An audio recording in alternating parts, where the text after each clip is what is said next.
Okay, so the other quote that I really like from your textbook, each chapter starts with a quote, then this is the only one I really like. So this is from Shakespeare and proves that he too is a motor control kind of guy. Okay, so he's talking about if you don't have sensory systems, you're going to have difficulty in movement. So if you ask people which sensory system would they least want to lose if you had to lose one, what do people say? Right, so the answer is sight. People do not want to lose their vision. Okay, and that makes sense. There's a book called Pride in the Daily Marathon, and it's about an individual who had a rare kind of spinal cord condition, or I'm not even sure what kind of condition it was, but it left him without any sensory input from his muscles and his joint receptors and all the things we're going to talk about in Chapter 4.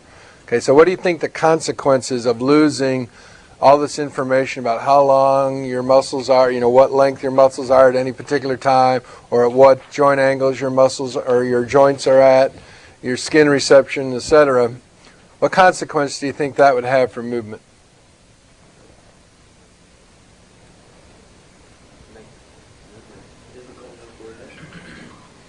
Right, so we're hearing make movement difficult, or he'd lack coordination.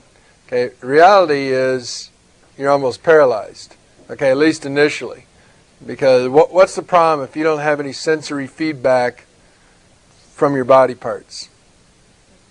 Right, you can't do anything because, especially if you close your eyes, because you don't know where your body parts are in space. Right now, because of all these receptors that we're going to talk about in Chapter 4, I can do this and say, oh, well, my elbows are what? At 90 degrees. Okay, I mean, I don't need to look to see that. Okay, I have sensory receptors that input is interpreted such that, oh, my elbows are at 90 degrees. Okay, if you don't know where your body is in space or where your body parts are relative to other body parts, you can't possibly plan any future movements. Okay, because you don't know where to move from. If I don't know my arm's up here, how do I know that I got to get down here to reach a pen? Well, I don't. Okay, so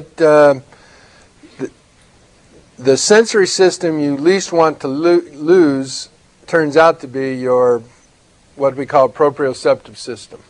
Okay, and that proprioception provides you information about where your body is in space, meaning in the environment, and where body parts are relative to other body parts. If you don't have that information, you're just going to sit in the corner because you can't get out of that corner very effectively.